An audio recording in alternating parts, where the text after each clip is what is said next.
Olá, aluno. Tudo bem com você? Eu sou a professora Adriele Andrade Ceola, professora e mestre em História, e eu vou discutir aqui então com você neste momento como resolver uma questão, seja ela de concursos, seja ela do ENAD, que geralmente tem a mesma complexidade, para se resolver. Então, a primeira coisa que você tem que observar nesse tipo de questão é que ela possui uma estrutura. Ela sempre vai acompanhar um texto, seja ela um texto escrito ou uma imagem, ou seja, um documento ou uma historiografia, assim como ela tem um comando para você, o que você vai precisar fazer, com esses textos e tal, e o que você precisa identificar, então, dentro dessa questão, assim como apresenta, as afirmativas, quando é neste modelo, mas esse não é o único modelo de questão, tá? Tem que ficar muito claro isso, e assim como vai ter também as alternativas. Bom, então entendendo que existe uma estrutura de questão, não é qualquer tipo de questão, não é qualquer forma, de questão que vai aparecer, não é uma questão direta, vai ser muito raro aparecer uma questão muito direta para você resolver, então tem que se atentar, tem que ler a questão toda. Então, para começar, eu selecionei essa questão aqui, que é a questão 23, do ENAD do curso de licenciatura de História no ano de 2011. Então, eu quero que você acompanhe comigo aqui no texto, então. O que ela diz? No seu livro Sociedades do Antigo Oriente Próximo, Ciro Flammarion Cardoso realiza uma discussão sobre dois modelos teóricos e metodológicos que procuram explicar a constituição das organizações estatais nas sociedades da Antiguidade do Oriente Próximo.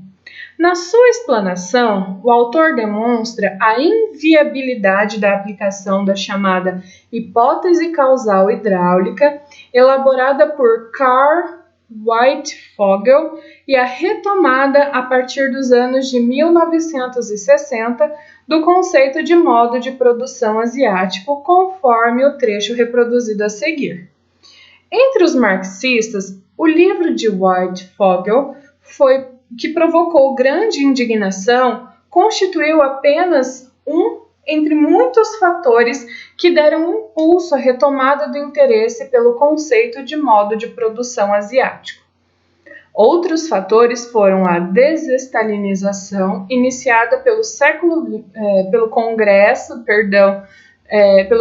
Congresso do Partido Comunista da União Soviética, que no campo do materialismo histórico desencadeou um ataque à noção do unilinearismo evolutivo das sociedades humanas, o progresso dos movimentos de libertação nacional, sobretudo a partir da década de 1950, com a admissão sucessiva às Nações Unidas de numerosas nações afroasiáticas, cujos problemas socioeconômicos específicos exigiam também respostas do tipo histórico.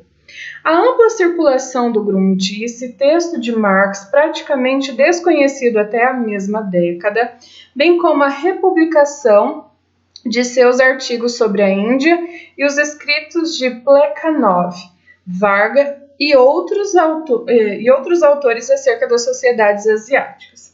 Esse trecho foi retirado de Ciro Flammarion Cardoso, Sociedades do Antigo Oriente Próximo, em 1986. Então, um comando, mais um comando. Abaixo apresenta-se a reprodução do estandarte de Ur. A análise desse documento permite detectar evidências que possibilitam a adoção do conceito de modo de produção asiático. Então, primeiramente, vamos aqui por partes. O que esse texto está falando, Bom, como você pode observar, está falando do modo de produção asiático, relacionado ali à hipótese causal hidráulica, para entender, então, as civilizações do Oriente Próximo Antigo, que se deu ali no século XX, né? E o Ciro Flammarion Cardoso ele compactuava, por mais que fosse polêmico, dessa ideia. E o que ele explica, então, para esse uso, né, do termo de modo de produção asiático? Justamente a questão do contexto, os acontecimentos contextuais ali do período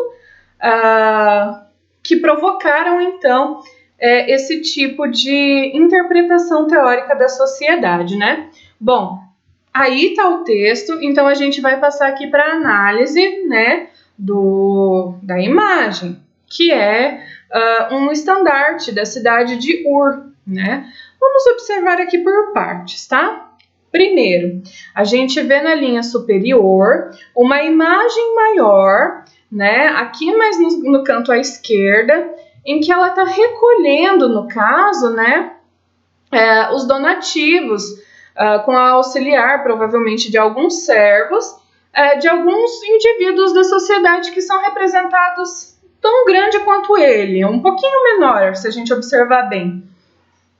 Essas pessoas estão entregando, então, né, um tipo de imposto pequeno, né, para esse indivíduo, mas dá para ver que está ali entregando, é uma arrecadação, então, de imposto, ou essas pessoas estão ajudando este homem, essa figura maior, a recolher esse tipo de imposto.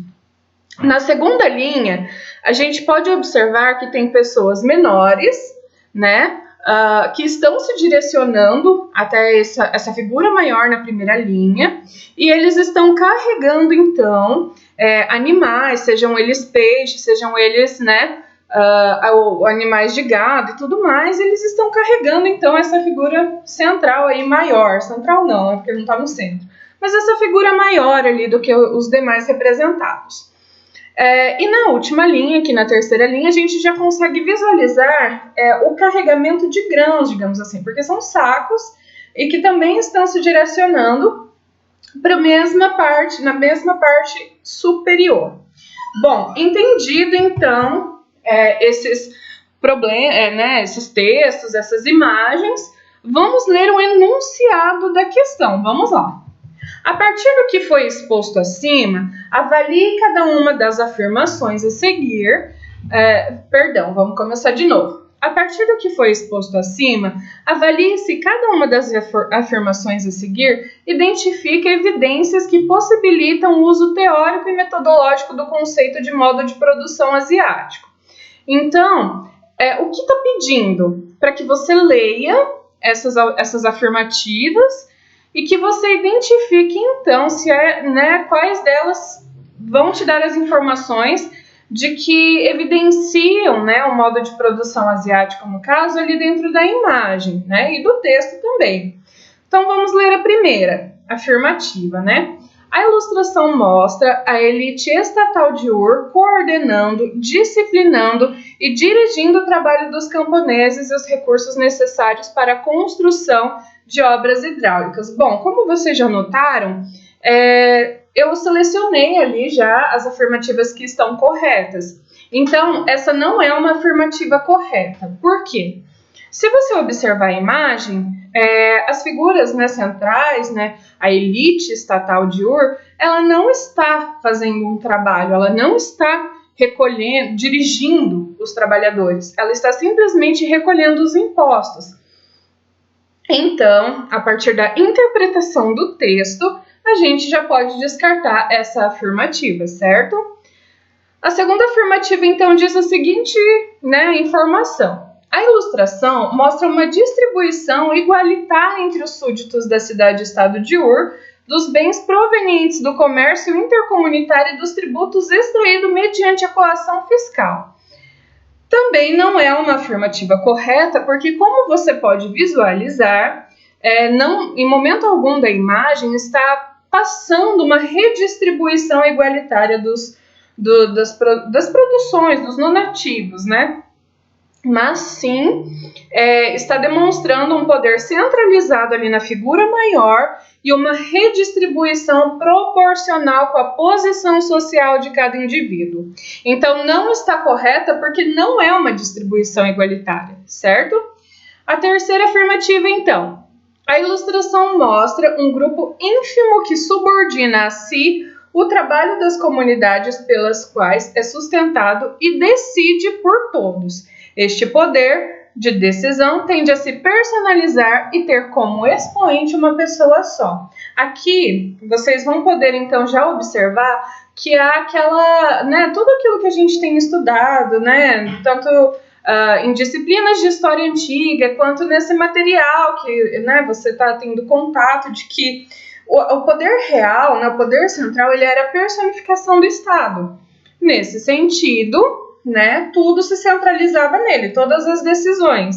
E quando a gente observa que todos os indivíduos estão carregando até ele as produções, isso significa que está havendo, então, uma centralização do poder para depois haver uma burocratização, certo? Então, essa afirmativa está correta.